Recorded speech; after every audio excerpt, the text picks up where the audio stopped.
Assalamualaikum warahmatullahi wabarakatuh. Perkenalkan, nama saya Wandara Puji Hastanto dari Teknik Informatika, Fakultas Sains dan Teknologi Universitas Pancasakti Bekasi. Di sini saya akan memaparkan terkait dengan ujian tengah semester genap Pendidikan Agama Islam dengan dosen pengampu Bapak Sunhaji MED. Nah, untuk pemaparan materi kali ini terkait dengan eh, penjabaran ya dari 30 soal atas materi Marifatullah dan pendidikan akhlak. Nah, mungkin untuk soal soft soalnya nanti akan saya tambahkan di deskripsi terkait dengan link soalnya. Nah, mari kita bahas terkait dengan soal yang telah saya buat.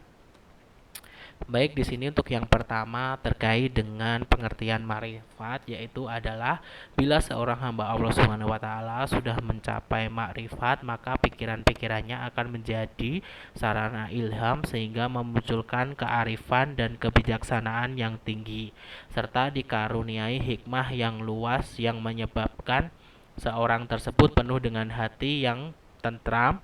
Pernyataan tersebut merupakan pengertian makrifat dari itu adalah Al-Husain bin Mansur Al-Alatz. Nah, kemudian untuk yang kedua itu adalah di bawah ini merupakan ayat yang mengenal Allah melalui tanda kekuasaan dan tauhid rububiyah adalah. Nah, ini tercermin dalam Quran surat Al-Baqarah ayat 255.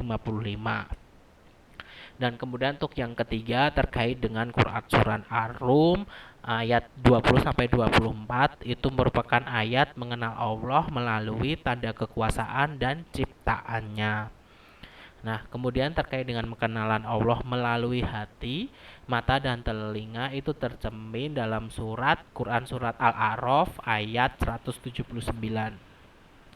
Kemudian untuk seorang Zu Al-Nun Al-Misri itu membagi pengetahuan tentang Allah Subhanahu wa taala itu menjadi 3 macam, yaitu adalah makrifat al-tauhid, kemudian makrifat al-burhan wa al-istiqda, kemudian makrifat hakiki.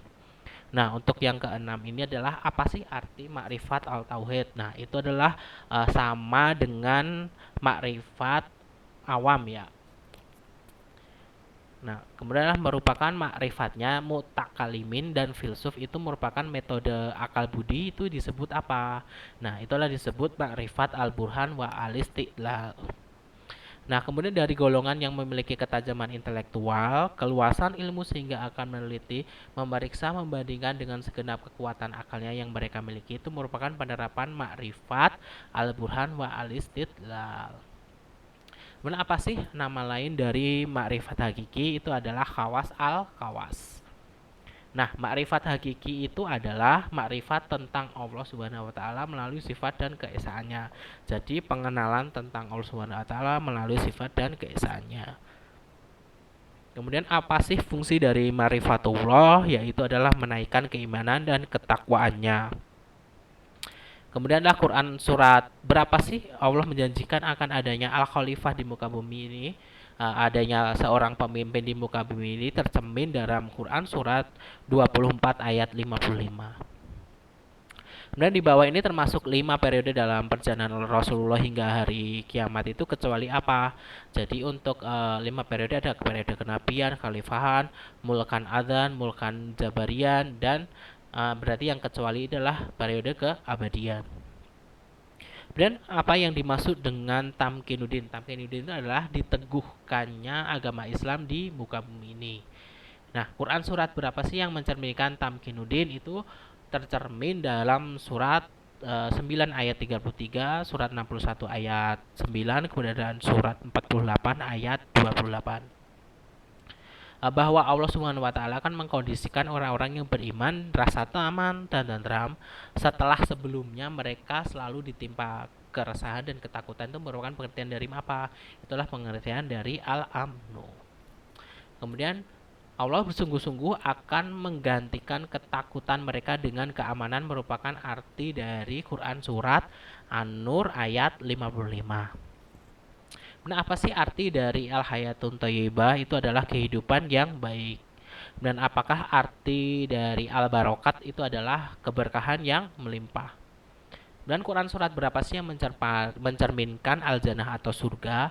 Nah, surga ini dijelaskan dalam Quran surat Al-Kahfi itu ayat 107 sampai 108. Nah, kemudian adalah tempat orang berdiri atau pangkal mulia itu disebut apa? Itu adalah mahomat. Sedangkan untuk memohon ampun atas segala dosa dan kesalahan disertai dengan janji yang sungguh-sungguh dan tidak akan mengulangi perbuatan dosa tersebut itu yang disertai dengan melakukan amal kebajikan itu disebut al-taubah atau taubat ya. Kemudian keadaan meninggalkan dunia dan hidup kematerian itu merupakan pengertian zuhud oleh Harun Nasution. Kemudian berikut macam-macam makom kecuali itu makom zanah ya. Jadi makom itu ada makom taubat, zuhud, sabar, dan khauf. Nah, suatu keadaan di mana hati merasa nyaman karena menanti sesuatu yang dicintai atau didambakan itu disebut apa? Itu adalah ar-raja. Kemudian kedudukan yang dimiliki seorang hamba pada suatu waktu itu disebut hal. Kemudian apa sih fungsi dari marifatullah? Nah, marifatullah itu adalah sebagai landasan utama pendidikan dari akhlak. Jadi pengenalan Allah itu merupakan landasan atau fundamental atau basic dari utama pendidikan akhlak dari seseorang ya. Nah, kemudian di bawah ini merupakan metode integrasi marifatullah atau pendidikan akhlak itu apa aja sih? Nah, itu adalah metode pembinaan, habis dibina kemudian dibiasakan, habis itu menjadi seorang keteladanan. Nah, sebagai pengarah yang akan meluruskan orientasi hidup seorang muslim itu merupakan apa? Nah, itu adalah merupakan dari tujuan dari marifatullah ya. Itu sebagai pengarah yang akan meluruskan orientasi hidup seorang muslim. Nah, yang terakhir itu adalah merupakan apa sih jika manusia itu menjauhkan diri dari segala yang haram? Itu adalah merupakan titik terendah dari derajat khauf.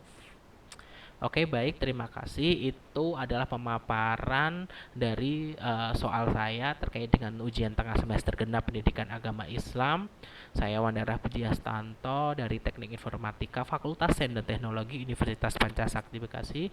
Ucapkan terima kasih. Wassalamualaikum warahmatullahi wabarakatuh.